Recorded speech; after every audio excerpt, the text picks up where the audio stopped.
Teman-teman malam ini biasanya kan kita webinar jam 8 ya. Karena saya ngajak salah satu teman saya yang kebetulan beliau hari ini bisanya jam 7 ya. Yalah, kita ajuin ke jam 7. Saya absen dulu.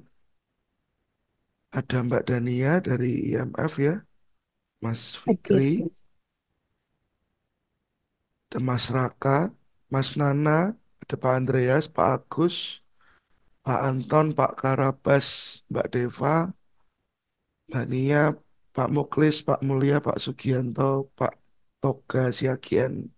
Nah, kita masih ber-15, mungkin nanti yang lain akan nyusul, ya teman-teman.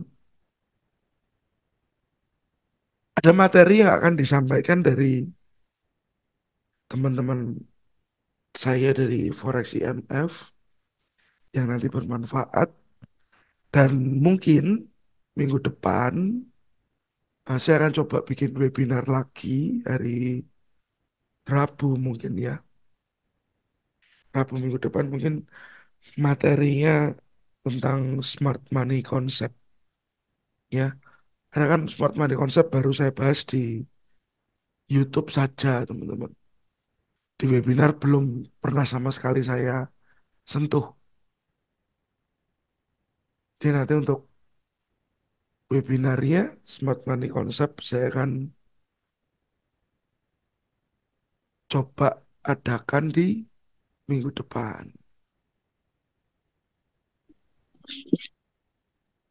Nah, malam ini ada Mbak Dania, ini dari Forex IMF sebagai hostnya nanti ya teman-teman. Lalu ada Mas Fikri, Halo, selamat malam, Pak. Halo, malam selamat malam semua. malam Mbak Selamat Dania. malam. Nah, kalau ada teman-teman yang di Bandung, ya teman-teman bisa mampir ke office-nya Forex IMF Weh, buat, silahkan terbuka di sini, Pak. buat ketemu Mbak Dania atau Mas Fikri, ngobrol-ngobrol. Betul, betul, betul, betul. Kita apa ya? Pak. Kopdar, kopdar kali ya, Pak ya. Ya, ngopi darat. Yo, Ya, mantap. Boleh main-main teman-teman yang ada di Hmm. Bandung kalau misalnya butuh ngobrol-ngobrol dengan para, ya, kalau aku sih nemenin aja. Untuk susunya ada Mas Fikri. Kalau di Semarang ada Pak Megan.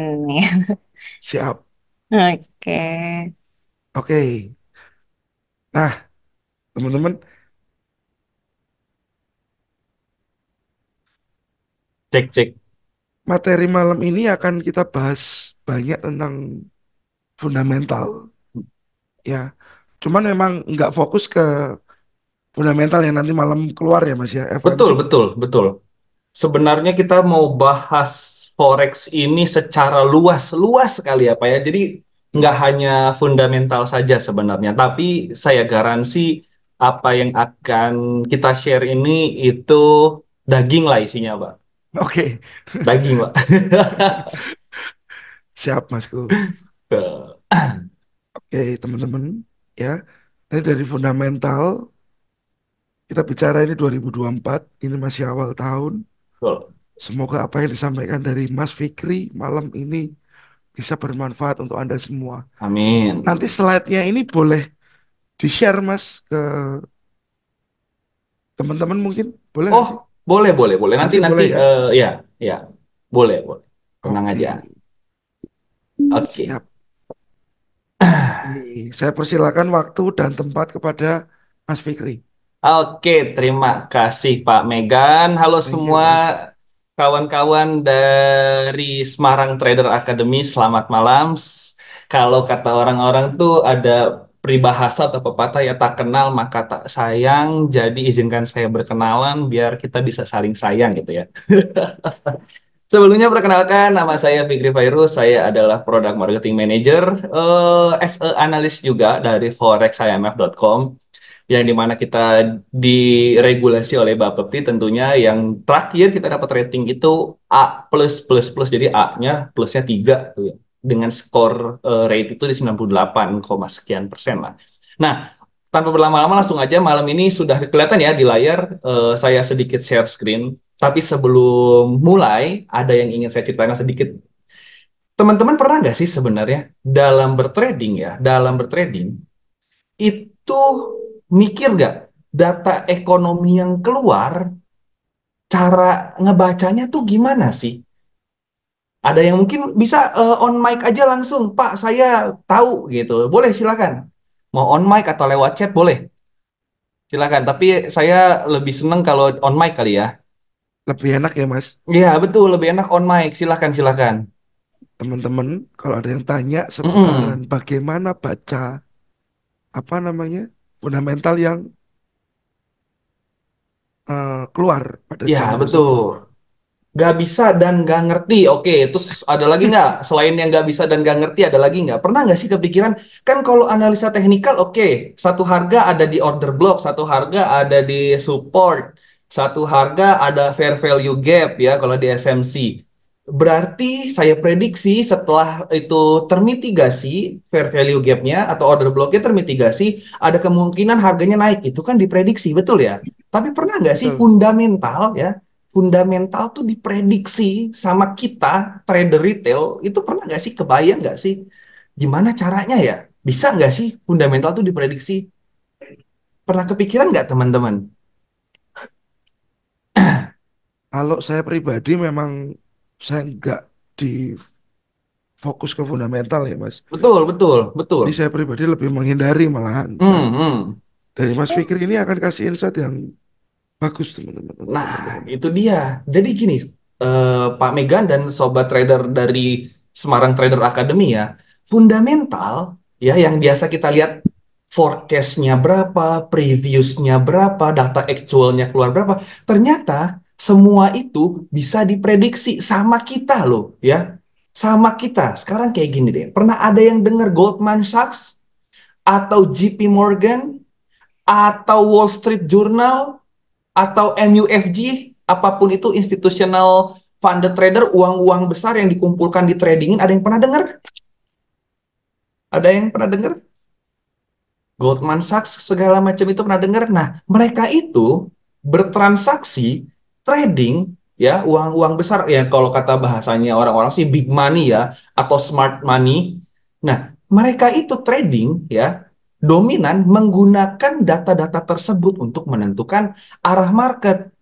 Bayangin, bayangin kalau kita retail trade, tapi cara berpikir kita seperti uang besar, bagaimana yang akan terjadi? Nah, itu yang pengen saya share malam ini, gitu loh.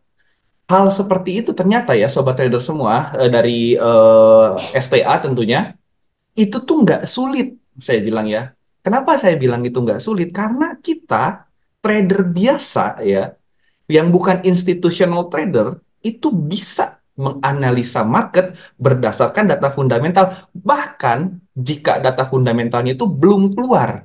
Bayangin ya, kita udah nggak ngelihat forecast. Data sebelumnya let's say 3% di forecastnya itu ada penurunan atau penaikan ya. Itu kita udah nggak perlu ngelihat itu. Karena kenapa? Kita bisa prediksi sendiri. Nah, itu yang akan kita bahas malam ini. How to expert fundamental analysis by foreximf.com. Lanjut ya. Fundamental analysis adalah analisa yang sering digunakan oleh banyak pelaku pasar dengan mempertimbangkan faktor-faktor ekonomi serta politik di suatu negara. Cenderung menentukan arah market. Mungkin pernah ada yang kayak gini, oke nanti malam ada NFP, saya deg-degan nih, saya takut salah, jadi saya nggak trading.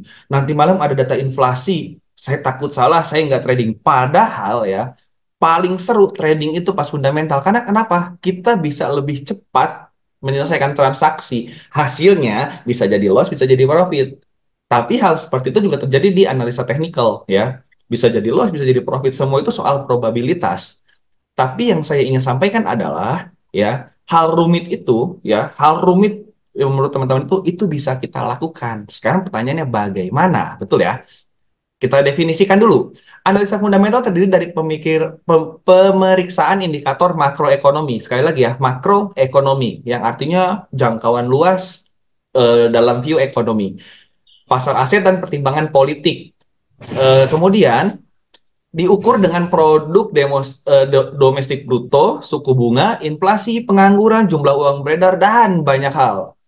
Saya yakin ketika saya ngomong tadi GDP ya atau PDB, terus ngomongin suku bunga, inflasi, uang beredar, cadangan devisa, saya yakin teman-teman pusing. Bener nggak? Karena waktu saya pertama kali kenal ini juga, waduh, pusing banget. Ternyata pas dilakuin nggak sesulit itu. Nah, ini dia, apa namanya, ilustrasinya lah. Positive impact adalah berita bagus yang dimana buyer atau pembeli itu nyaman, confident. Yang artinya market itu bergerak naik. Kemudian negative impact atau bad news itu seller confidence. Yang artinya market bergerak turun. Nah, ternyata teman-teman semua ya, berdasarkan pengalaman saya bertrading, market itu bergerak berdasarkan katalis-katalis, mover-mover, atau data-data besar yang terjadi. Ya, berdasarkan data-data besar yang terjadi. Jadi support dan resisten itu adalah faktor kita masuknya. Faktor kita menentukan mau di mana kita entry itu menggunakan technical. Sepengalaman saya, ya ini boleh nggak setuju boleh loh, karena trading itu intinya cuma profit. Tapi yang mau saya share adalah cara saya bertrading gitu loh. Trading itu buat saya cuma 3 hal sederhana saja. 3. Pertama, kita tahu arah marketnya. Kedua, entry-nya mau di mana, mau pakai apa terserah. Ketiga, konfirmasinya apa. Ketika kita sudah clear mengenai arah market, kita mau masuk di mana, itu sangat mudah. Paling gampang lagi, arah market itu menggunakan apa? Menggunakan USD. Tok, pegang aja dolarnya teman-teman. Dolarnya pegang, kita nggak usah pedulikan pound sterling, kita nggak usah pedulikan euro, kita nggak usah pedulikan JPY atau SEF, Canadian dollars, itu kita abaikan. Pegang aja dolarnya arahnya mau kemana. Clear? Ada pertanyaan sampai sini? Ada yang kurang jelas? Intinya pegang aja dolarnya. Nah, terus Pak Fikri, kira-kira gimana ya kalau pegang dolar tuh maksudnya gimana sih arahnya dolar gimana? Saya nggak bisa. Nah, ini dia pola berpikirnya teman-teman. Sudah kelihatan? Ini adalah bagaimana caranya ekonomi US ya. Kelihatan nggak ini? Saya zoom in ya. Bisa Oh, di full screen aja, Mas. di full screen aja nggak apa-apa ya. Boleh. Oke. Nah, ini adalah cara ekonomi US bergerak dan mayoritas ekonomi semua negara itu bergerak seperti ini. Simpelnya gini, jika teman-teman pengen tahu arah dolar, pegang aja data tenaga kerjanya. Pegang. Data tenaga kerja tuh apa aja sih?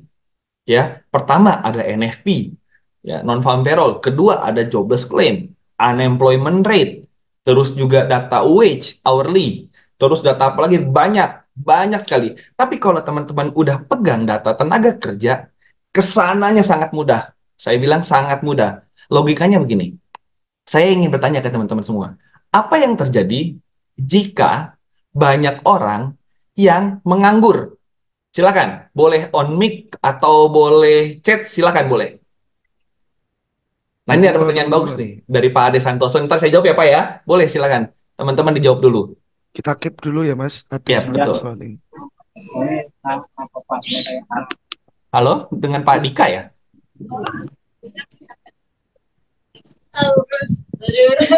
Halo? Seperti ke open. Mic-nya mungkin ke open, Mas. Oh, mungkin bisa dibantu di mute dulu kali ya. Oke. Oke.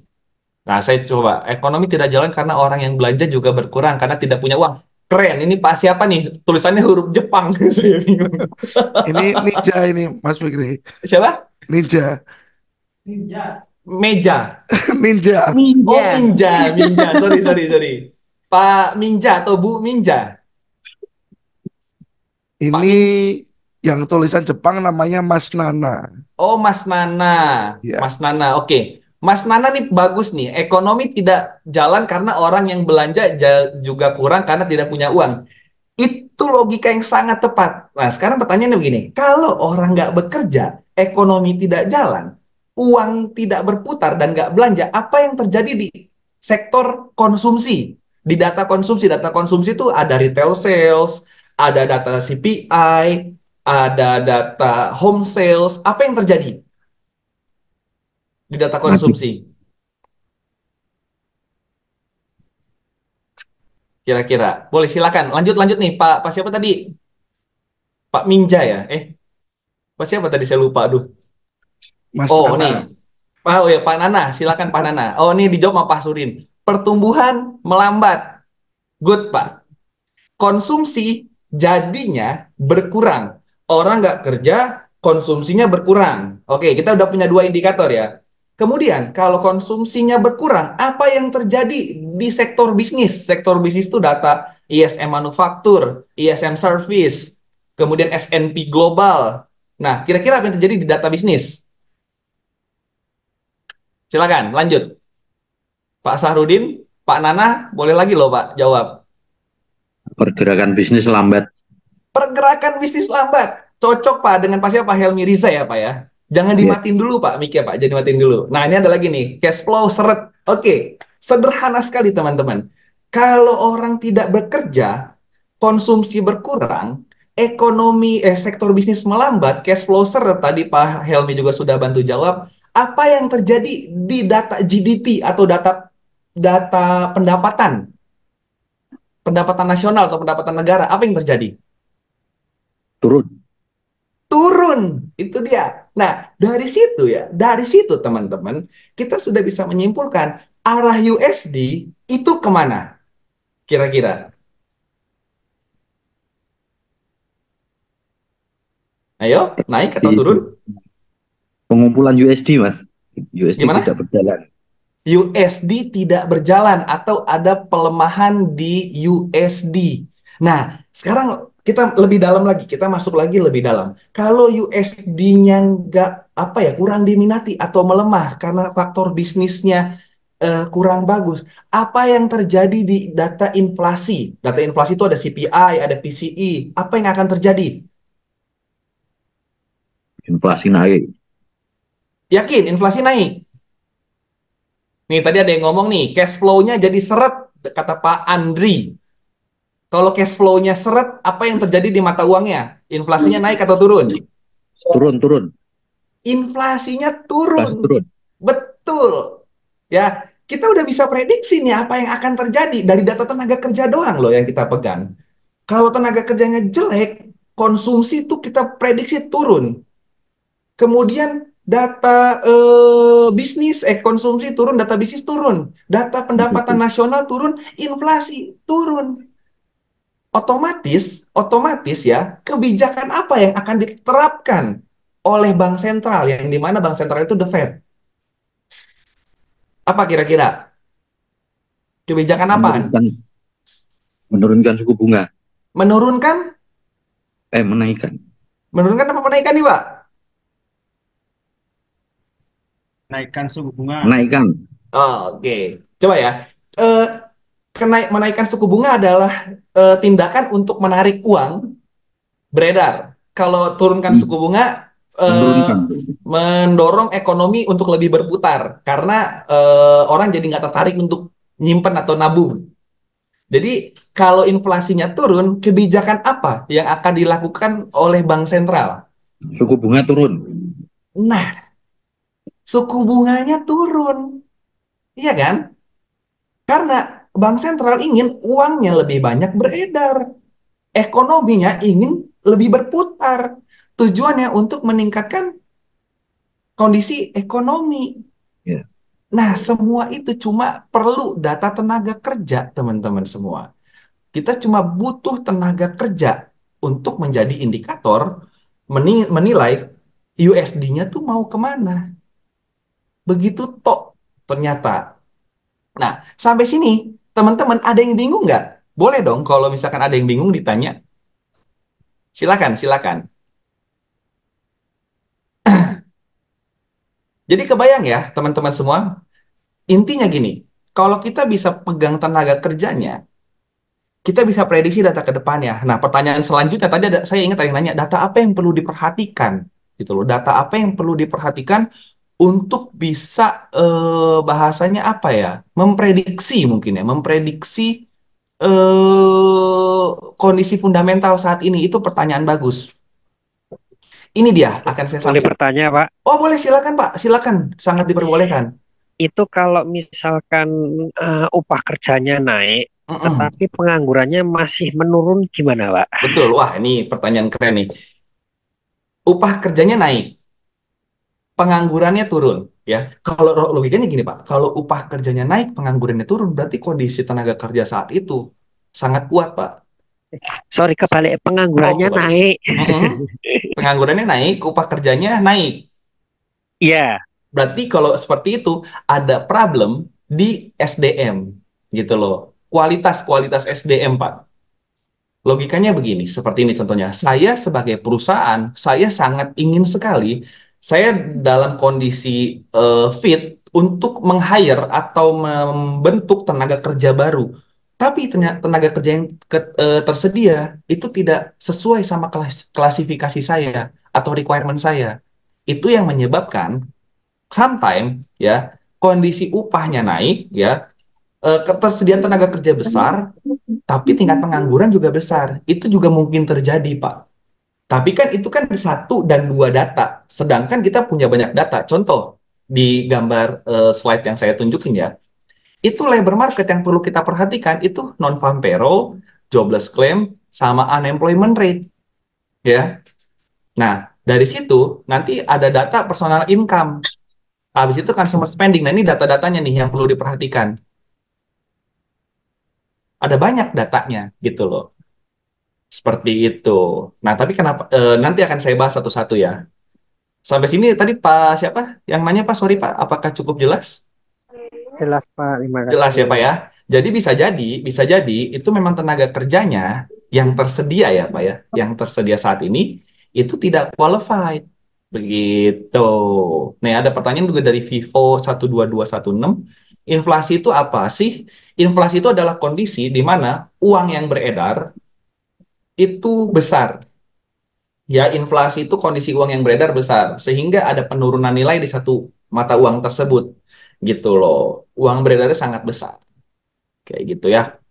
Tapi di website news pakai icon, sedangkan cara baca ikonnya tidak tahu. Nah, jadi gini, di portal berita, kalender ekonomi, itu kan ada high impact ya. Kita hanya perlu perhatikan saja data high impact-nya saja, teman-teman.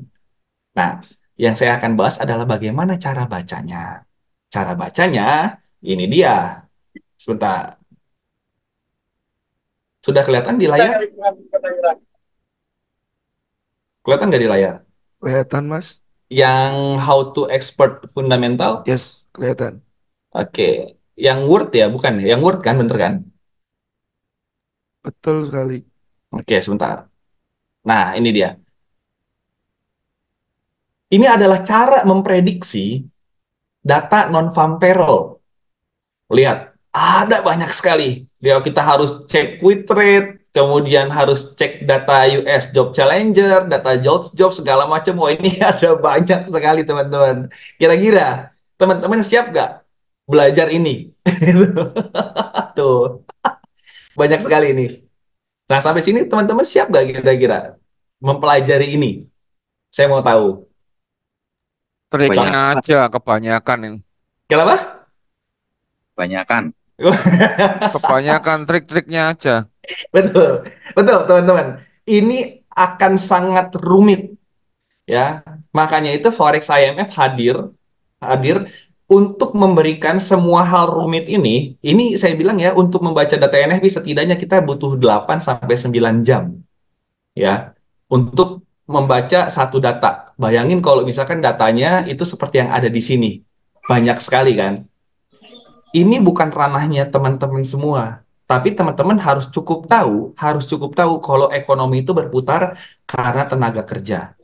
Kenapa saya bilang ini bukan ranahnya teman-teman? Karena Forex IMF itu punya, nah ini dia. Kita punya cara mudah untuk teman-teman memprediksi data fundamental yang ada. Ini dia. Contohnya ya, contohnya. USD Insight 16 Februari ini data PPI. Data ini keluar 15.24, hasilnya belum ada, kita sudah berikan prediksinya. Strong USD pada event ini, ya strong USD pada event ini, dan boleh dicek, Ini area harga bergeraknya kurang lebih ada di sini. Apa yang harus kita lakukan ketika data ini menunjukkan strong USD pada event ini prediksinya? Ya udah, berarti kita cari sell emas, sell gold. Pakai apa sellnya? Kita pakai analisa teknikal baru. Nah, analisa teknikal saya yakin Pak Megan dan teman-teman semua di sini, saya yakin semua pro lah. Punya sistem tradingnya sendiri, saya yakin.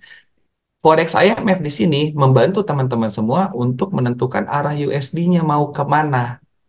Terus ini cuma gini aja, nggak ada eh teknikalnya. Nah ini dia, kita juga ada weekly mover namanya. Nah weekly mover ini keluar itu di minggu pertama, sorry, di setiap minggu di hari Senin berdasarkan data fundamental dan level entry secara teknikal yang bisa teman-teman manfaatin. Seperti itu. Nah, ini sudah ada perkiraannya. Kemudian ada yang trading pakai supply and demand. Saya yakin di sini pasti ada yang pakai trading pakai supply and demand. Ada, Pak Sahrudin. Oke, ada lagi yang pakai supply and demand. Mungkin udah nggak asing dengan istilah supply, istilah demand, kemudian rally based rally, drop based rally based drop, equilibrium area. Pasti nggak asing dengan istilah-istilah tersebut. Nah, kemudian saya ingin tunjukkan supply and demand di data ya, di data CME Group. Dan ini dia datanya. Kalau selama ini teman-teman pakai supply and demand, ini dia supply and demand. Ada yang tahu website ini? CME Group, ada yang tahu CME Group itu apa?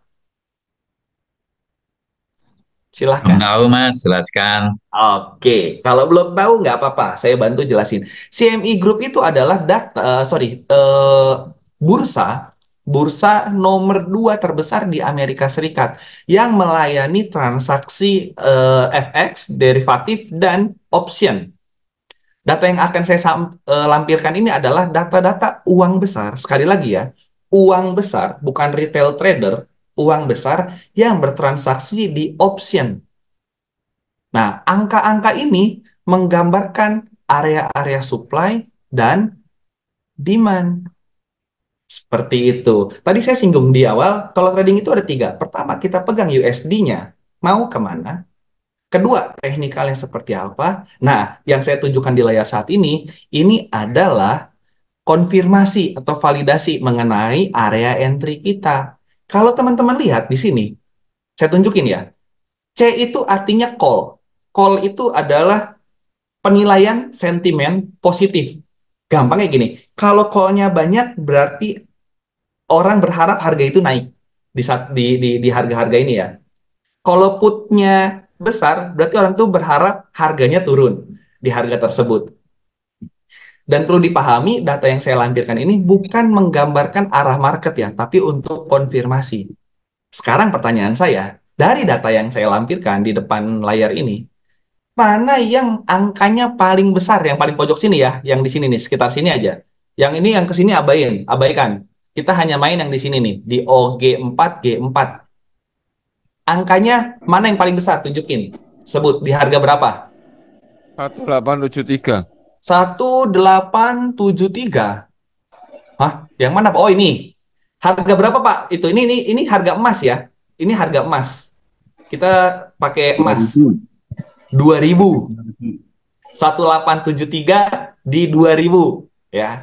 Artinya teman-teman semua trader Semarang Academy, artinya banyak sekali trader uang-uang besar yang menginginkan harga tersebut turun ke 2000 sebesar berapa? 1873 antrian transaksi yang lotnya luar biasa besar. Ini bukan kata saya ya, ini kata CME Group, yaitu bursa terbesar nomor 2 di Amerika yang melayani transaksi institusional.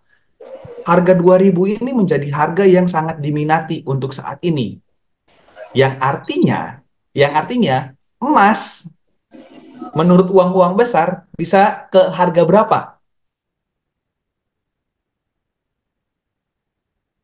Ke harga berapa, teman-teman? Ke 2000, Pak. Ke 2000. Sekarang gini, oke. Kita mulai susun ya. Kita mulai susun benang-benangnya. Kita mulai susun. Data NFP terakhir itu apa hasilnya? Bagus atau jelek?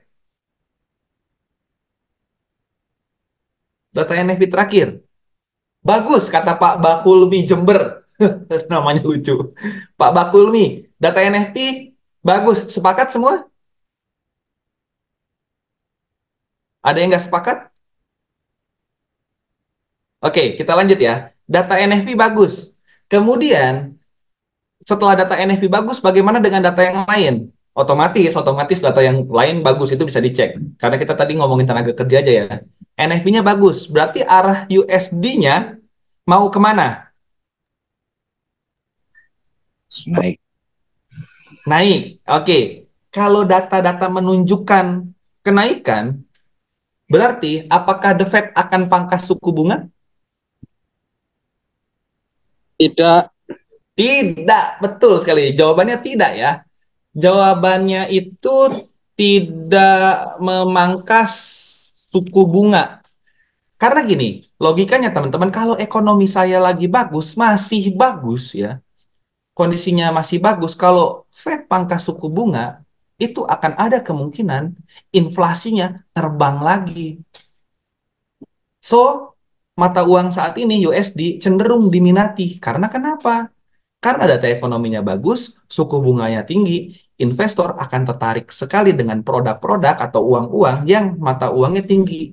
Pertanyaan saya, kenapa orang tertarik dengan mata uang yang suku bunganya tinggi? Karena gini logikanya, kalau teman-teman pemilik uang 1 triliun dolar dengan bunga 6%, apakah teman-teman akan nabungin uangnya di bank? Tentu saja iya, gitu loh. Sorry, internet saya aman? Aman? Kok di sini saya muter-muter ya?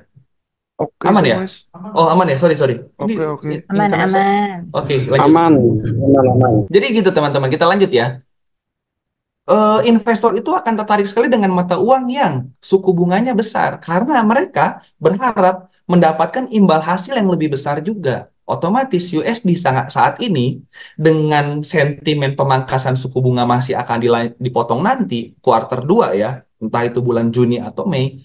Saat ini potensi USD masih kuat gitu loh. Dengan potensi USD yang masih kuat, kemudian didukung dengan data trader-trader uang besar yang di mana peminat terbesar harga emas saat ini ada di di harga 2000 dengan 1873 antrian put yang artinya arah USD atau arah emas, kita ngomongnya emas saja, terkonfirmasi dengan valid. USD-nya kuat, otomatis emasnya Terjun. terjun atau junam. Begitu. Nah, terus juga ya, teman-teman, saya juga mau sebenarnya ada beberapa data yang mau saya tunjukin, tapi nggak tahu internet saya kok mati di sini nggak bisa buka. Intinya gini, mungkin saya nanti akan share ke Pak Megan mengenai data yang dikeluarkan oleh Goldman Sachs. Goldman Sachs itu dia punya prediksi bahwa emas di kuartal pertama ya 2024 itu menyentuh 1980. Pertanyaan saya, emas udah ke 1980 belum? Sudah. Sudah. Terbukti ya, berarti ya. Terbukti. Kemudian, prediksi selanjutnya, low emas di 2024 ada di 1950. Udah kejadian belum? Udah. 1950 belum? 1950 belum? Nah, Belum. dari prediksi ini ya, kita tarik garis lurus ya. Kondisi ekonomi saat ini, suku bunga yang dipangkasnya nanti kuarter 2 di bulan Juni, berarti otomatis, itu dengan analisanya Goldman Sachs, ini masih connect, masih relate. Ada kemungkinan 1950 akan dikejar dulu sama emas. Dan prediksinya tertinggi di 2024 itu di harga 2175. Bayangin, teman-teman bayangin ya. Kalau ternyata analisa ini sementara sih masih connect, masih sama ya, masih benar. Bayangin kalau kita dapat buy di 1950, lepasnya di 2100. Ada yang kuat nahan profitnya? Saya Kuat. saya biasanya ketemu kalau trader tuh loss tuh ditahan bisa lama, tapi profit tuh cepet-cepet ditutup. Betul ya Pak Megan ya? Betul, Mas. Nah, itu dia. Penyakit itu Pak, Nah, itu penyakit. tuh penyakit ya, betul kan? Bayangin. Soalnya gini, ini saya cerita sedikit pengalaman saya ya. Saya itu tipe yang main saya memang panjang, trading saya itu memang panjang. Tapi saya sudah 3 bulan terakhir, saya belum pernah buy emas sekalipun. Posisi yang saya ambil selalu sell, gitu loh. Kadang orang nanya, banyak sekali nanya ke saya, Mas Fikri itu nahan posisi begitu gimana? Kuat? Maksudnya, ya saya hanya ikutin aja marketnya gitu loh. Karena saya cuma pegang USD-nya. Percaya atau tidak, ketika saya pegang arah marketnya, saya pegang USD-nya, saya trading lebih tenang. Floating ada pasti Bapak Ibu, floating ada. Asalkan kita tahu area kuncinya. Area kunci itu bisa pakai ini nih yang di layar saya. Area kunci. Selama area tersebut belum tembus atau segala macam, saya tenang. Gitu loh. Nah, kemudian saya ingin tunjukkan juga sesuatu di sini. Sudah kelihatan di Sudah. chart meta ya. Nah, ini dia. Nah, lihat, saya lagi ada floating, saya ambil posisi sell. Saya ambil posisi sell di emas. Apakah saya ada loss? Ada, teman-teman, Bapak Ibu sekalian, semua saya ada loss. Ini kebetulan yang saya show ini akun mikro ya. Akun mikro dari Forex IMF. Lihat, semua transaksi saya itu berdasarkan data-data ekonomi yang masuknya pakai analisa teknikal tentunya ya. Tapi saya mover arah market itu cenderung menggunakan eh, katalis-katalis atau data-data ekonomi. Dan kalau diperhatikan oleh teman-teman semua trader Akademi Semarang ya, Semarang Trader Academy, sorry, semua yang belakangnya USD itu saya sell. Bener gak sih? XAU USD saya sell. XAU USD saya lagi, GBP USD saya sell. Kemudian ada nih GBP JPY, satu posisi itu karena nggak ada USD-nya saya buy karena yen sedang melemah. Saya sell lagi tuh XAU USD, XAU USD semua saya sell. Nah, ini bukan tanpa sebab teman-teman, karena yang saya lihat untuk saat ini kondisi USD itu masih strong.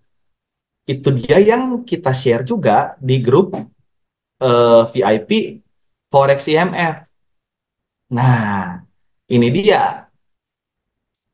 Retail sales masih akan kuat di Q1. Ya, kita ngomong retail sales. Retail sales itu data konsumsi ya. Konsumsi belanja sehari-hari orang tuh retail sales. Kalau data tenaga kerjanya masih bagus, otomatis retail sales masih bagus. Ya, ini juga nih yang tadi saya show di layar. Ini teman-teman nggak perlu tahu cara bacanya. Ya, kalau mau tahu kita kasih tahu, kita ajarin. Karena di grup juga kita belajar ini. Cuma, ini sudah dilampirkan. Perkiraan gold berpotensi turun ke 2010 hingga 2000. Entry-nya pakai apa ya? Pakai tadi yang ini, analisa teknikal. Apa terus sinyalnya keluar seminggu satu, sisanya nggak ada trading, tenang aja teman-teman. Di room lain, nah ini kita bahas intraday-nya. Tuh, ini kita bahas. Tapi secara garis besar, kita bagi trading itu setiap seminggu tuh minggu ini arahnya naik, minggu ini arahnya turun, misalkan kayak gitu. Tapi day by day, sehari-hari, itu kita ada sinyal juga. Yang tentunya untuk memudahkan teman-teman semua. Kurang lebih seperti itu. Terkait dengan how to expert fundamental analysis. Semua itu bisa diprediksi. Dan saya akan senang sekali jika dari Semarang Trader Academy mau belajar. Misalkan yang bergabung dengan Forex IMF, kita adakan webinar khusus untuk member-member dari Semarang Trader Academy, bagaimana lebih serius lagi di fundamental. Tentunya teman-teman semua, ini kan tadi kan saya show bahwa ini akan sangat rumit ya, ini akan sangat rumit. Tapi ada cara mudahnya, gitu loh. Internet saya aman, di sini ada tulisan trying to connect, aman ya, lanjut ya. Nah, ini akan kita bahas. Mungkin di sesi terpisah ya. Untuk malam ini mungkin kayaknya kita nggak akan bisa bahas gitu loh. Oke. Sampai sini teman-teman ada pertanyaan? Silahkan. Yang mau tanya silakan Boleh, teman-teman. boleh. Yang mau Itu, tanya silakan. Mas, saya mau tanya, itu kalau Boleh. data fundamental itu pergerakannya itu selama 3 bulan atau boleh dikatakan Ki? Gimana? Ki? Iya, kan 3 bulan Oh, tuh kita. quarter. Ya, Ya, betul, betul, betul. Betul, Pak. Jadi gini, analisa fundamental yang saya keluarkan ini ya, Forex IMF keluaran ini bukan untuk 3 bulan. Maksudnya gini, kami tim Forex IMF itu menganalisa ya market USD itu sudah sampai Q4, kuartal 4 di 2024. Nah, skenarionya seperti ini ya. Saya sedikit cerita ya. Suku bunga yang tinggi itu akan sangat diminati oleh para investor. Nah, di tim kami melihat pemangkasan suku bunga pertama kali itu ada di bulan Juni. Otomatis, itu ya data yang kita pegang ya. Suku bunga dipangkas itu di bulan Juni. Nah, otomatis setidaknya sampai dengan bulan Juni ya, sampai dengan bulan Juni itu masih akan ada penguatan dolar. Tapi apakah ini pasti? Saya bilang ini tidak pasti.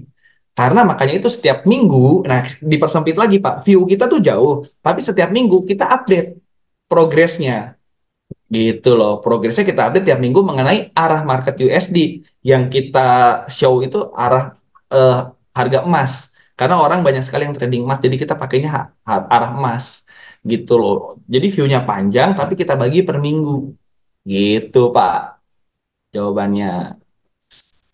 berarti kalau untuk ngikuti tren fundamentalnya, kita ngikuti gimana itu? Untuk tren fundamentalnya gini Pak, contoh ya, eh, paling enak itu sebenarnya per bulan Pak. Kenapa saya bilang per bulan? Karena setiap bulan itu ada pembaharuan data, yaitu data apa? Data tenaga kerja. Ya, sebenarnya selain tenaga kerja tuh ada lagi Pak, itu imbal hasil obligasi 10 tahun. Tapi ini nggak akan saya bahas malam ini, karena mungkin bisa di sesi khusus ya, akan sangat seru dan padat, tapi kita bahas tenaga kerjanya dulu. Nah, kita perlu clear dulu Pak sama tenaga kerja. Jadi mungkin gini, dibagi per minggu berarti 4 minggu, nanti di bulan baru, let's say berarti bulan Maret, itu kita akan update data lagi Pak. Karena kita perlu menganalisa proyeksi mengenai NFP. Nah, NFP juga bukan sifatnya ditunggu, tapi kami memprediksi kira-kira NFP yang keluar berdasarkan data yang sudah ada itu hasilnya bagus atau enggak. Untuk teman-teman yang mau tahu gimana kita trading di NFP, untuk bukti ya, silahkan setelah ini, jangan sekarang, setelah ini buka YouTube kami, search Forex IMF Live NFP. Dari 6 live trade itu kita baru salah sekali. Ya, dari 6 live trade kita baru baru salah sekali. Boleh ditonton ya. Itu bayangin ya teman-teman, NFP-nya belum keluar, kita sudah pasang posisi, gitu loh. Wah, kok bisa begitu? Apa nggak takut salah? Ya kan kita punya SL. Tapi intinya gini, sebelum NFP-nya keluar, kita sudah prediksi arah marketnya mau kemana. Dari 6 itu yang kita live ya, kita live trade, dari 6 itu baru salah sekali. Silahkan dicek. Jadi Pak, jawabannya kita update sebulan sekali, diperkecil seminggu sekali selama 4 minggu berarti untuk view yang lebih panjang. Makin kecil Pak. Begitu. Orang dalam. Ini siapa? Pak Dendi Putrawan, orang dalam. Berarti Um, berarti kunci kunci pokoknya di tenaga kerja ya.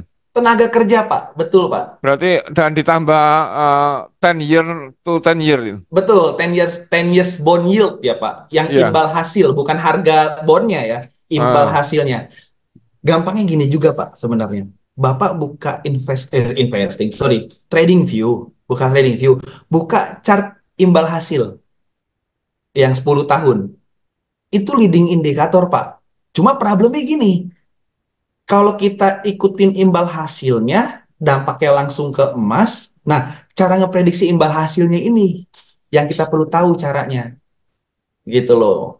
Intinya sih sebenarnya balik-balik lagi Kak, Pak, ke fundamental. Cuma imbal hasil ini adalah leading indikator. Bahkan ya Pak ya, bahkan ini juga trik ya untuk teman-teman dibandingkan indeks dolar, korelasi antara emas ya, indeks dolar dan obligasi 10 tahun ya, itu lebih besar korelasinya mungkin hampir 80% itu ke imbal hasil dibandingkan ke indeks dolarnya sendiri. Berarti itu lihatnya di bond ya. Di bond, betul Pak. Bond, yield. Kalau dengan hubungannya dengan S&P, S&P itu eh kalau S&P lebih ke ini ya Pak ya, biasanya ke earning atau saham gitu loh. S&P dia nggak dampaknya tuh nggak langsung ke emasnya Pak, tapi ke kondisi ekonominya Amerika. Orangnya lebih tertarik dengan uangnya atau dengan equity-nya gitu loh. Kaitannya langsung itu sebenarnya ke stok, pasar stok Pak, stock market kalau S&P oke. gitu. Butuh waktu banyak untuk belajar. Betul Pak, itu saya yakin ya Pak ya kalau Bapak pegang arahnya USD, apalagi dengan penguatannya tadi data tenaga kerja dengan bond yield, wah itu ini Pak, ini sih Pak, kuat Pak, analisanya kuat gitu loh, karena yang Bapak pegang itu arah marketnya, bukan harga market ya, bukan oke sekarang market ada di resisten or di support, enggak, yang Bapak pegang itu USD-nya masih kuat atau masih lemah, seperti itu Pak. Pak, kalau kondisi perang, Pak, kemarin Ah, itu, ini cakep, bener, geopolitik. Kita yes. sama-sama tahu sekarang Hamas, Gaza, Palestina, Ukraina, Rusia, semua sedang panas. Tapi percaya atau enggak, apakah itu bikin harga emas naik untuk saat ini? Enggak, jawabannya. Kalau dilihat di chart saya ya, di chart Forex IMF time frame H4, kalau kita move lah ke D1. Di D1 aja ya, harga cenderung sideways. Mungkin dari Desember 2023 sampai sekarang itu cenderung sideways. Market saat ini tidak memprice in, bahasanya tidak memprice in kondisi geopolitical. Yang mereka price in adalah suku bunga lebih tinggi dalam waktu yang lebih lama.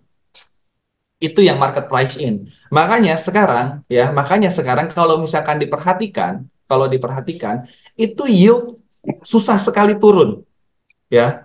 Kemudian mortgage rate nggak turun-turun, ya. Kemudian dolar perkasa sekali dari USD JPY ya, USD Japanese Yen masuk ke 150, diintervensi sama BOJ, turun balik lagi ke 150. Bayangin, BOJ udah intervensi, USD-nya masih kuat. Orang saat ini, investor ya, terutama uang-uang besar, itu tidak melihat geopolitik sebagai faktor ketidakpastian gitu loh. Mereka lebih peduli untuk saat ini dengan keputusan Fed yang menahan suku bunga lebih lama. Karena itu lebih memberikan return yang lebih tinggi, Pak. Seperti itu. Tapi beda cerita kalau perang ini berpotensi menjadi perang dunia 3. Itu baru, Pak. Masih bisa pecah. Logikanya gini. Kalau banyak perang terjadi, apa yang terjadi dengan bahan bakar? Silakan. Naik. Habis dipakai. Nah, habis dipakai. Kenyataannya, lihat harga minyak. Apakah naik? Apakah harga minyaknya naik? Stabil. Dari tahun September 2023 sampai dengan hari ini cenderung turun, Pak. Cenderung turun. Logikanya kalau perang kan konsumsinya besar. Kenapa harga minyaknya turun? Jadi seperti itu. Kondisinya saat ini orang-orang minat mereka terhadap bahan bakar itu supply-nya masih terlalu besar. Ketersediaan minyaknya masih terlalu besar untuk mengimbangi, untuk menaikkan harga itu sulit sekali, gitu loh. Konsumsinya masih besar, jadi tidak membuat kelangkaan di harga minyak. Itu dia. Kesimpulannya, ekonomi saat ini masih sangat growing up. Bahkan ya, Amerika itu diprediksi 2024 jauh dari resesi, Pak. Soft landing. Jauh dari resesi. Beda cerita sama JPY ya, Japanese Yen, Jepang, yang technical resesi. Kemudian terakhir kita dihadapi dengan UK yang technical resesi. Euro yang sedikit lagi technical resesi. Investor ngelihat Amerika, USD itu jauh dari resesi, Pak. Mereka sangat tertarik dengan USD saat ini, mereka price in di USD saat ini, mereka sangat tertarik dengan high yield atau 10 years obligation bond yield.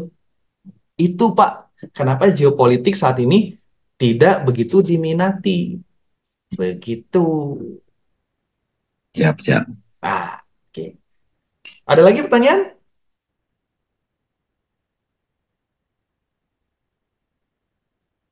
Ada lagi? Ada lagi itu Mas di Pak, Di izin Pak. kolom chat. Bentar, Oh, di Pak. chat banyak Oh, ya? monggo, monggo, monggo. Oh, monggo silakan, Pak. Jadi suku bunga itu lebih berpengaruh paling utama ya Pak ya? Paling berpengaruh. Punya Gini, efek terhadap dolar ya Pak? ada yang buka trading view saat ini? Saya coba buka trading view ya. Trading view. Di chart saya kelihatan trading view? Kelihatan Pak. Oke. Ini adalah yield. Ini adalah yield 10 years ya. Imbal hasil obligasi 10 tahun. Berapa harganya? 426. 426. Sekarang kita lihat GPY 10 years. Sorry. GPY sorry. GPY 10 mana sih? Oke, GBP 10 mana ya?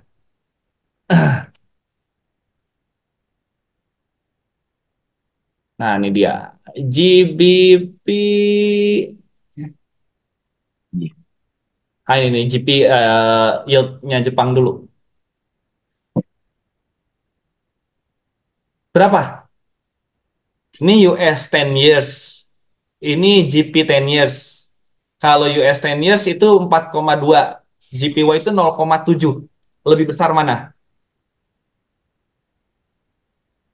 Lebih besar 4,2. Lebih besar 4,2. Nah, sekarang pertanyaan saya, USD GPY-nya bullish atau bearish?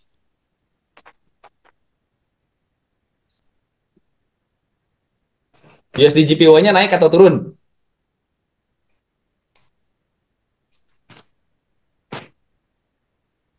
Naik ya, nih USD GPY. Di 149. Itu dari yield aja ya. Dari yield aja kita udah lihat, oke, lebih besar imbal hasil Amerika dibandingkan yen Jepang. Nah, sekarang kita bandingkan lagi. GB10Y. Ini adalah imbal hasil obligasi 10 tahun dari UK atau Inggris. Berapa nilainya? 4. 4,61. Lebih besar mana? 4,2 apa 4,0? Lebih 4,2. 4,2. GBP-nya dia GBP USD bearish atau bullish? Bearish. Bearish. Sesimpel itu, Pak. Untuk tahu arah mata uangnya, lihat aja suku bunganya, Pak. Suku bunga yang diterapkan. Lihat aja imbal hasilnya, Pak. Otomatis kalau nah, setuju bener ya, Pak ya? Masuk akal ya, Pak ya? Mulai ya. Logikanya masuk ya, Pak ya? Siap. Nah, itu dia, Pak. Triknya kayak gitu aja, Pak. Tips and trik ya. Tapi gini, Pak. Untuk suku bunga sendiri, penerapan suku bunga ini yang kita khawatirkan tiba-tiba ada intervensi, ada perubahan. Nah, itu yang perlu kita prediksi. Untuk jaga-jaga lah. Kita move maju satu langkah dibandingkan data bunga yang akan keluar. Gitu. Itu bisa diprediksi juga. Kayak gitu. Suku bunga, ingat loh Pak, suku bunga itu nggak cuma suku bunga return, tapi juga ada hipotek. Wah, itu lebih seru lagi, Pak. Jual beli. Iya, hipotek. Nah, apa sangkut pautnya suku bunga hipotek dengan mata uang? Apa? Ada yang bisa jawab?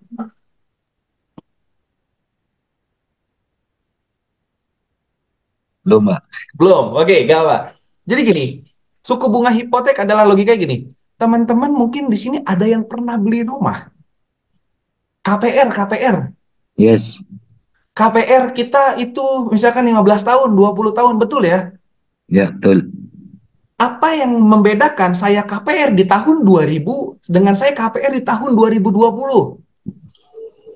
suku bunganya. Suku bunga hipotek. Ah, kalau saya punya rumah di harga 2000 tahun 2000 dengan KPR hipoteknya 2000, apakah saya mau membeli rumah di KPR di tahun 2020? Ya enggak, malah lebih mahal. Nah, otomatis spending ya Pak, spending kemampuan orang berbelanja, rumah tuh belanja loh Pak.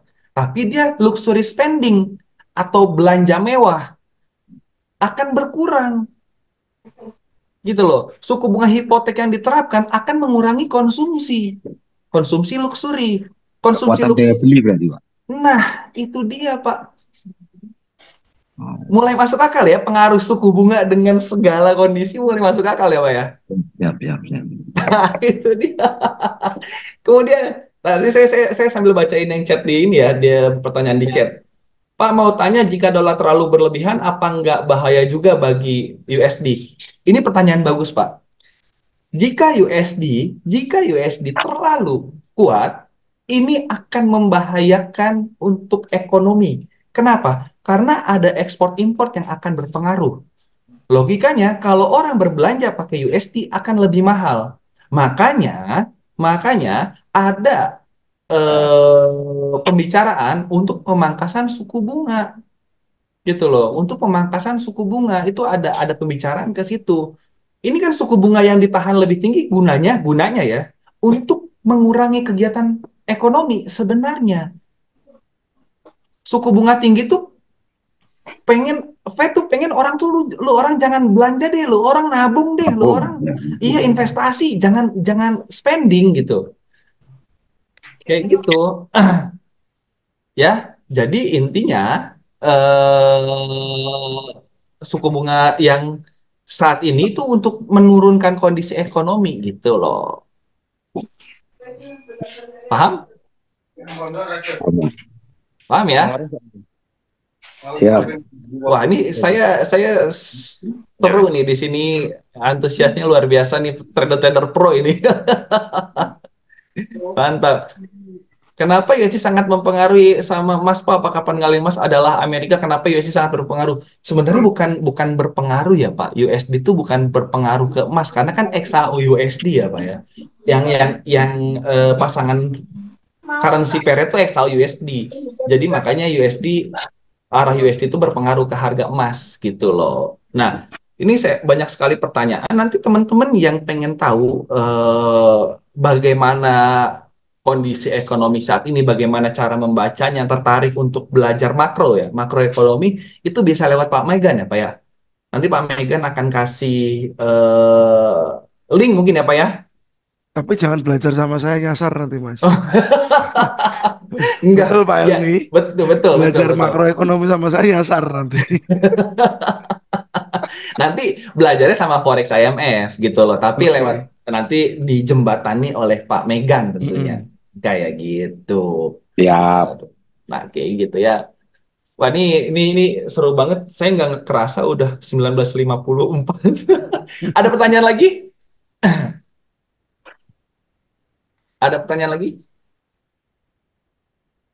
Pak, Pak, untuk saat ini berarti USD masih kuat sampai Juni ya Pak ya? Saya lihat seperti itu, Pak. Saya lihat seperti itu. Kenaikan emas saat ini buat saya itu hanya bagian dari volatilitas harga, Pak. Siap, Seperti siap. itu. Saya belum ada melihat ya bahwa USD ini turun gitu loh, mengalami penurunan performa. Saya belum lihat. Belum ada indikasi. Bahasanya gini, bahasa trader-trader makro ya. Untuk saat ini Fed itu belum pivot untuk menurunkan suku bunga. Oke Pak, siap. Gitu. Terakhir tadi padahal saya juga ngecek sih di teman-teman boleh buka Financial Juice, itu dia market live 24 jam. Itu dari 114 ekonom, hampir setengahnya 80 ekonom itu ngomong suku bunga itu bahkan bukan di Mei, di Juni dipotongnya. Di Juni. Nah, terus ini juga saya mau tunjukin satu data. Aduh, nggak bisa dibuka. CME Fed Watch Tool. Nah, ini dia. Sekali lagi, ini bukan kata saya. Ini bukan kata Forex IMF. Ini kata data. Ya, dari CME kelihatan di layar. Kelihatan, Pak. Nah, ini adalah probabilitas pemangkasan suku bunga yang akan terjadi di bulan Maret 2024. Lihat, 93,5% tidak dipangkas. Kita balik lagi, kita coba cek di Mei. Di Mei, 66% tidak dipangkas. 32% ada pemangkasan. Ya, kita lanjut lagi ke Juni. Di Juni, 55% ada pemangkasan suku bunga. Ini bukan saya yang ngomong, sekali lagi bukan Forex IMF yang ngomong. Ini adalah Bursa Amerika yang ngomong. Tentunya mereka punya datanya sendiri ya. Seperti Pak, itu. data itu sekali-kali apa bisa berubah nantinya, Pak? Kenapa, Pak? Datanya itu apa tiap bulan apa bisa berubah? Bisa, Pak. Data itu sewaktu-waktu bisa berubah. Nah, itu makanya ada kami, ada Forex IMF yang memperhatikan data-data atau pivot-pivotnya dari Fed. Gitu loh. Misalkan, let's say lah, bulan ini ternyata GDP-nya, nanti di kuartal 1, GDP-nya ternyata nyentuh ke 1%. Wah, itu udah indikasi, Pak. Indikasi Fed sudah pivot. Karena adanya penurunan GDP. Gitu loh. Sewaktu-waktu bisa berubah, Pak. Tapi untuk saat ini, sama sekali belum ada indikasi untuk USD menjadi lemah. Pelemahan USD itu belum ada, Pak. Gitu. Ada pertanyaan lagi? Oke, Pak. Makasih. Siap, sama-sama. Coba saya lihat di chat dulu. Siap, Mas naik dong. Kalau begitu berdasarkan data, apakah seperti itu? Kalau saya lihat ya, Pak, emasnya masih turun, Pak. Berdasarkan macro view ya. Berdasarkan macro view, saya lihat emasnya masih turun. Saya ada sell, Pak. Saya ada sell di emas. Tuh, lagi floating $8. Karena kalau saya cenderung kayak gini ya, kalau mungkin teman-teman kalau ngelihat live trade, itu yang profitnya gede-gede, segala macam, profit sedikit ditutup, profit sedikit ditutup, terus juga ternyata itu akun demo ya. Kalau saya enggak, Pak. Saya loss saya tunjukin, saya profit saya tunjukin, Pak. Makanya saya nggak pernah, saya fair. Kalau sama klien saya fair nih, saya tunjukin saya ada loss, tapi totally alhamdulillah modal kecil sih, Pak. Itu profit semua ini pakai makroekonomi, Pak. Kita juga kebetulan ada akun di MyFXbook yang bisa dicek performa akun kita, gitu loh. Itu sih Pak dari Forex IMF. Ada pertanyaan lagi? 1820 lah. Wah, saya jauh ya. Saya ya turun Pak, tapi kalau 1820 kayaknya saya belum lihat ya Pak. Itu jawabannya tuh. Saya belum lihat Pak kalau 1820, tapi kalau 19 terdekat lah buat saya itu 2005 terdekat 2005, kemudian terjauh 1950. Plan saya Pak, saya dapat di 1970, itu saya mau buy. 70 saya buy, 50 saya buy. Wah, nanti lepasnya di 2100. Oke. Oke, Pak Megan, itu materi dari saya. Silakan Pak Megan. Oke, teman-teman. Mantap ya pemaparan dari Mas Fikri. Mantap. Mantap ya Pak Elmi ya. Mantap Terima sekali. kasih, Pak. Terima kasih, Pak. Sangat membantu. Mengedukasi. Pak Megan, terima kasih Pak Megan dan tim. Nah nanti Mas Fikri pun nggak segan-segan untuk share banyak materi tentang fundamental. Ya karena saya sendiri jujur aja fundamental saya nol putol teman-teman. Enggak lah, Pak. Data gede aja saya mendingan nggak trade Mas daripada saya harus trade di data Kalau besar. saya trade, Pak. Seneng saya trade data besar itu. Pak, analisa fundamental efeknya buat scalping gimana Pak? Aduh, kalau gini ya Pak, kalau scalping tuh jadi ada yang namanya trapping. Pernah ada yang tahu istilah trapping?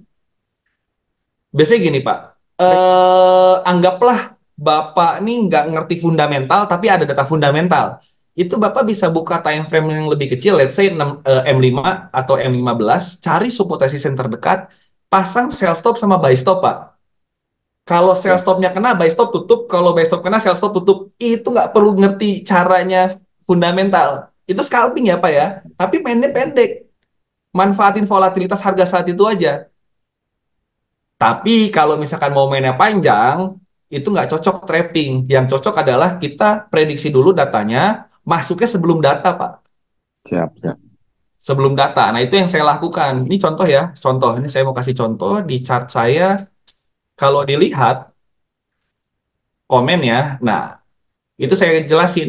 Weekly mover tanggal 17 bulan 2 gitu. Ini belum saya tutup. Saya SL di 2060, TP di 1970, Pak. Mantap. Tuh, Pak. Saya begitu. Kalau saya tadi saya kayak gitu. Oke, Pak. Terima kasih, Pak. Iya, sama-sama, Pak. Ada lagi, ada lagi. Wah, saya nggak nyangka rame juga ya, 52 ya. Silakan Pak Megan dilanjut. Oke. eh ini Mas, apa? Seperti weekly mover itu memang Mhm. ada space tersendiri ya buat teman-teman ya. Ada. Boleh dicontohin tadi Mas gambarnya kayak gimana Mas? Di Oke, kalau weekly mover tuh kayak gini, Pak. Nih, Hmm. ini weekly mover kita ya. Jadi di Tadi kan sini saya, ada news sama si hmm, technical analisisnya ya. betul. Nah ini nih ya, ini macro view-nya. Mm-mm. Terus ini prediksi pergerakannya. Nah ini secara teknikal seperti ini. Oke. Ini yang teman-teman dapetin if Jadi nasabah Forex IMF betul. oke. Kayak gitu. Dengan hanya deposit ada minimalnya Mas. Wah kalau minimal nanti ke admin Pak. Saya itu kurang tahu tuh kalau informasi minimal Oke. deposit. Nanti ke admin aja tuh kalau gitu. Jadi teman-teman kalau Forex IMF kan memang minimal depositnya hanya $25 kan ya Mas Vicky Iya ya. betul betul. $25 itu sekitar Hmm. 350.000. Hmm. Maybe sudah berhak ya untuk join ke dalam ya. Kalau ke dalam tuh ada minimal depositnya ya? Oh, lagi ada promo angpau ya berarti ya? Oh, Iya lagi ada nih, promo aku angpau mungkin 500. Silakan, silakan. halo Mungkin halo. Mbak Dania bisa Ya, kasih silakan. Iya, kalau gitu explain. aku mau sekalian nih, tadi Mbak Nia nih sempat nge-share juga kan ya untuk linknya nih, misalnya para traders di sini yang mau join jadi nasabah Forex IMF nih, dengan segala keuntungan tadi yang udah disampaikan dengan oleh Mas Fikri, bisa nih join dengan jadi nasabah Forex IMF, dan kebetulan kita itu lagi ada uh, campaign Angpau Imlek. Ini nih periodenya nih sampai tanggal 29 Pak Megan. Siap. Jadi, untuk minimal depositnya itu di 500.000 aja. Di Hmm. 500.000 itu untuk minimal depositnya. Tapi ini untuk khusus akun baru ya Pak Megan ya. Oke, Jadi, akun baru minimal deposit betul. 500.000. 500.000 fix Betul. atau floating rate Mbak? Fix Fix atau 14.000 floating rate? ya. Yes, fix Fix 14.000. 14.000 juga boleh Yes. ya. Betul. Dan ini untuk khusus untuk akun baru, tapi di Forex IMF ini kan ada 4 akun nih, Pak. Jadi kalau misalnya memang di sini teman-teman sudah menjadi nasabah Forex IMF, mungkin bisa buka di akun jenis lain. Cobain untuk ikutan promo campaign Imlek ini. Karena lumayan banget, Pak Megan. Jadi nantinya itu dengan cuma minimal deposit 500.000, ini transaksi minimal 10 lot itu sudah dapat 100.000 dan maksimal bisa, ini berlaku kelipatannya ya. Nanti untuk maksimalnya itu bisa dapat sampai 10 juta Pak angpaunya. Saya Gitu. boleh Jadi, share screen ya Mbak ya. oh boleh, boleh, boleh. Oh iya, Saya betul. coba share screen yang apa? Webnya Forex IMF ini ya. Mm-mm-mm. Tuh, ampaunya dulu tuh. Angpaunya dong. Masuk Pak Angpau Deden. yang... Oke. Atau aku share screen yang di Mbak Dania aja deh SMK yang share screen ininya deh. ya. Sip-sip sebentar. Mbak Kita Dania bisa share share screen biar screen-nya. infonya lengkap. Betul, oke. Wait, wait, wait.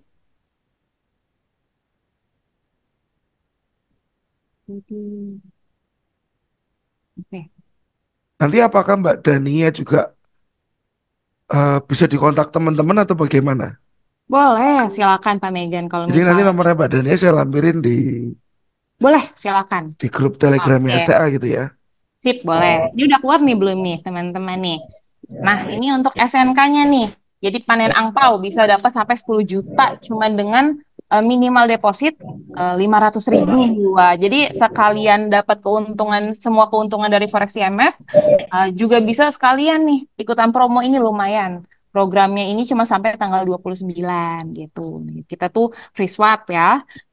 Lalu angpaunya sampai 10 juta. Ini di sini udah ada guidance-nya nih untuk buka account, depositnya, lalu cara tradingnya juga ada guidance-nya, terus cara mendapatkan angpaunya juga ada gitu. Untuk syarat dan ketentuannya itu, ini program dari 5 Februari sebenarnya Pak Megan, 5 sampai 29 Februari nanti, jadi masih ada waktu nih. Lumayan sampai 29 Februari bisa dimanfaatkan, sekalian register, sekalian untuk nambah cuan ya, nambah angpaunya gitu ya. Tuh, Oke, minimal deposit 500.000 dengan rate spesial. $1 sama dengan 14.000 berarti fixed rate ya, Pak Megan ya. Dan siap. juga nantinya itu dapat akses Telegram VIP gratis ya. Ini udah termasuk. Jadi sudah otomatis nanti dapat weekly mover yang tadi gitu. Karena udah otomatis join grup VIP kita gitu. Nanti untuk yang mau join grup VIP, kalau misalnya sudah deposit, sudah register, nanti bisa hubungin admin Semarang Trader Academy ya, berarti ya Pak Megan ya, untuk Oke, kita invite gitu. Dengan segala keuntungan ini, sayang lah pokoknya dilewatkan. Jadi sekalian nanti kalau misalnya udah register bisa langsung ikutan program Amplop gitu. Oke, siap. siap gitu Pak Megan. Oke. Oke, aku Jadi nanti untuk linknya yang atas ini akan saya share di Telegram ya Mbak ya. Mm-mm, betul. Sambil nanti nomor handphonenya Mbak Dania yang untuk CR atau customer service nanti akan saya tampilkan di sana teman-teman. Boleh Pak Megan. Nanti kalau udah Silahkan. deposit tinggal chat untuk Yes, tinggal chat. Betul, betul. klaim biar bisa masuk ke bagian dari Telegramnya Weekly Mover. Ada pertanyaan dulu teman-teman? Pak mau tanya, kalau udah punya akun yang lama, mau bukan akun baru, double akun tuh bisa nggak Pak? Mbak Dania mungkin bisa Mbak Dania, bantu. silakan Mbak Dania. Kalau udah punya akun, mau double akun, boleh nggak? Gimana? Boleh Pak, boleh, bisa. Jadi kita ada beberapa jenis account kan ya. Nanti bisa untuk buka akun baru itu bisa otomatis dapat angpau juga gitu. Oke. Jadi harus buka new akun ya Mbak ya, nggak bisa dengan akun yang lama, betul ya? Terus nanti di WP lagi nggak Mbak? Di apa Pak? Di apa yang compliance, ya ya, dihubungin ya. compliance itu. Ya betul. Nah, itu nanti teknis mungkin di belakang kali ya Pak ya. Tapi kalau nanti sama Mbak Dania mungkin di luar ini kali ya. Biar enak gitu in touch-nya. Mm-mm. Kalau tenis di belakang ya Mas. Mm-mm. Kalau DP DP di depan. Bisa aja Pak Megan. Pak Megan, maaf itu aku izin jamin untuk linknya itu ada kekurangan angka atau huruf ya. Mungkin nanti oke. akan di-share ulang sama timnya Pak Megan. Oh ini Thank udah you. di-share sama Mbak Dania ya. Saya share ke Telegram Mas. Yap, udah aku share untuk link yang yang sudah lengkap ya angkanya Pak Megan ya. Nanti Siap. bisa kalau mau register boleh ke link yang udah aku berikan.